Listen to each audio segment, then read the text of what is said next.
I'm gonna read the Quran. I'm gonna go to the gym soon, and I thought, you know what? Let's just read the Quran before we go to the gym.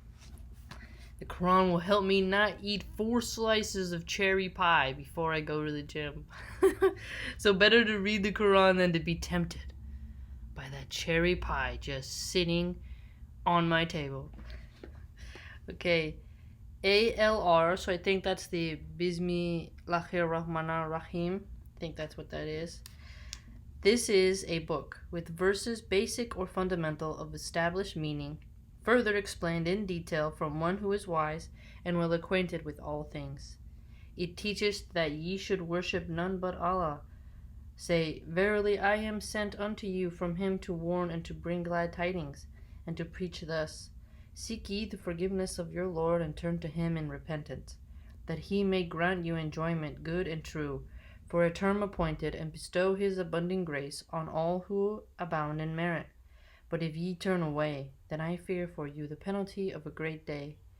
To Allah is your return, and he hath power over all things.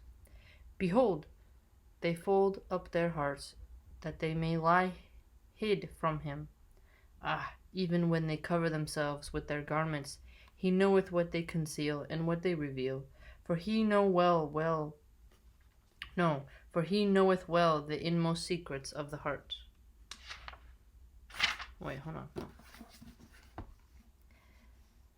Alif Lam Ra Kitabun Uhkimat Ayatuhu Thumma Fusilat Miladun Hakimin Kabir Ala Tabudu Ilallah Inani Lakum Minahu Nazirun Wah Bashir Wah Anistagfiru Rabakum Thumma Tubu Ilahi Yumati Kumata an Hasan ila ajalim musamana waya yuti kula zi fadlin fadla wa inta wala faini akafu alaikum azba wa yaw min kabir ila lahi marji'ukum wa huwa ala kulli shay'in kadir ala inahum yathuna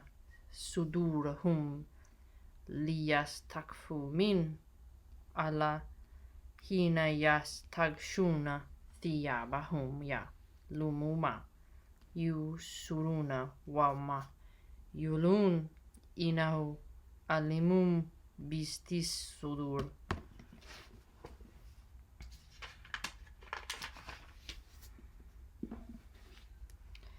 There is no moving creature on earth, but its sustenance dependeth on Allah.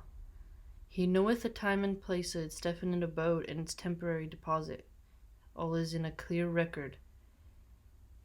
He it is who created the heavens and the earth in 6 days, and his throne was over the waters, that he might try you, which of you is best in conduct. But if thou wert to say to them, Ye shall indeed be raised up after death, the unbelievers be sure to say, This is nothing but obvious sorcery.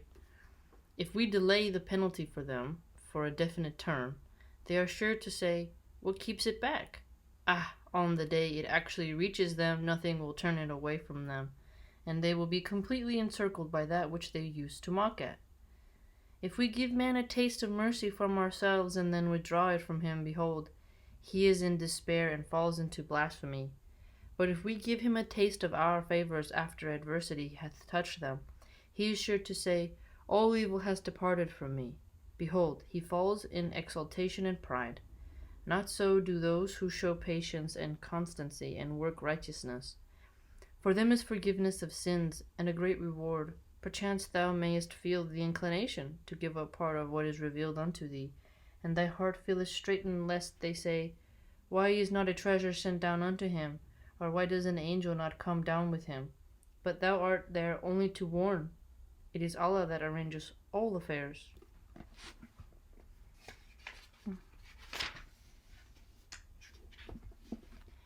Or they may say, He forged it. Say, Bring ye then 10 surahs forged like unto it, and call to your aid whomsoever ye can other than Allah, if ye speak the truth. Like forged, like made it up. So they're like, okay, if you think I did that, then bring one just like it right now. If then they, your false gods, answer not your call, then know ye that this revelation is sent down with the knowledge of Allah, and that there is no God but He. Will ye even then submit? So, I wonder, because sometimes there's those parentheses words, and I remember one of you told me that that's what the person who translated put in. Maybe, should I include those sometimes or not include those sometimes? Sometimes it seems a little redundant, like submit, and then it says to Islam, but Islam means to submit. So if you say, then submit to Islam, or you just say submit, it kind of gets the point across. So I wonder if I should, like, not always read the parentheses. Those who desire the life of the present and its glitter, to them we shall pay their deeds therein without diminution. They are those whom there is nothing in the hereafter but the fire. Vain are the designs they frame therein, and of no effect are the deeds that they do. Oh, I like the verses like that. That specifically mention vanity and how, you know, I know this is a little bit of a side note, but okay, so this verse right here, like yesterday I saw a study that said 70% plus of Christmas presents are returned the next day. And I thought about how that is a horrible thing, because the person, they took the time to get it for you, you don't like it, and you return it. It's a very hurtful thing, and sometimes they get a store credit and then they buy what they want, but it's very vain. Like, somebody gave you a gift, you don't want to have it, and you return it. And so this reminded me of that. It was like the vain designs they framed therein. It's like, and though it's like the action, it's more hurtful than it is good. And people who are obsessed with getting only what they want, they focus mainly on themselves in a selfish way and not really what they're doing for others sometimes, when you become so consumeristic and materialistic. So that verse right there just made me think of that. Like, no effect are the deeds that they do. It's like if you spend all your time worrying about the latest shoes, the latest pants, the latest belts, watches, wallets, like all you name it. It's like, well, what are you doing, man? Like, do something. Like, stop focusing on the cloth and like get to doing something. Can they be like those who accept a clear sign from their Lord, and whom a witness from himself doth teach, as did the book of Moses before it, a guide and a mercy? They believe therein but those of the sects that reject it. The fire will be their promised meeting place. Be not then in doubt therein. For it is the truth from thy Lord, yet many among men do not believe. Who doth more wrong than those who invent a lie against Allah? They will be turned back to the presence of their Lord, and the witnesses will say, these are the ones who lied against their Lord. Behold, the curse of Allah is of those who do wrong, those who would hinder men from the path of Allah and would seek it something crooked. These were they who denied the hereafter.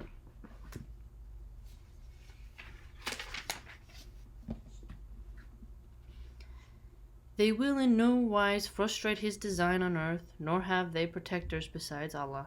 Their penalty will be doubled. They lost the power to hear, and they did not see.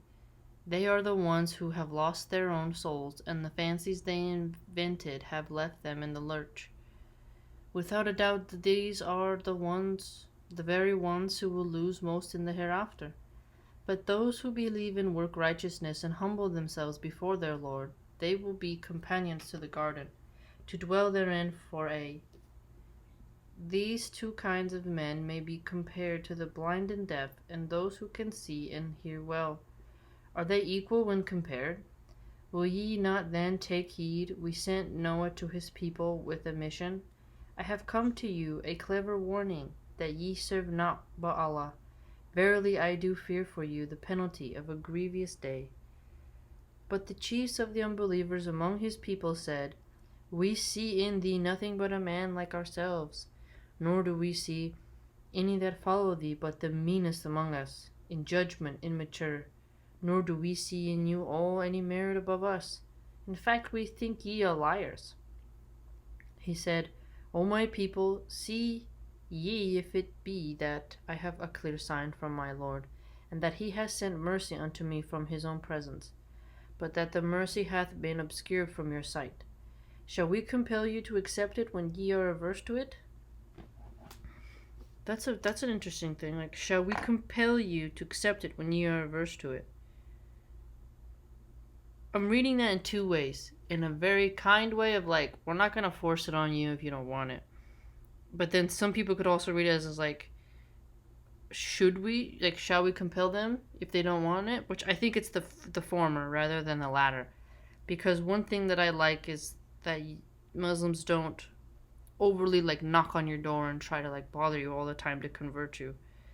And it's like, no, God is gonna bring them real help, as what I've got so far from this, and then they'll come at their will, because God has the ultimate say who wants to come into the fold and who doesn't, right? I think that's better, because then you don't get a lot of empty space, as they say. And, O my people, I ask you for no wealth in return. My reward is from none but Allah.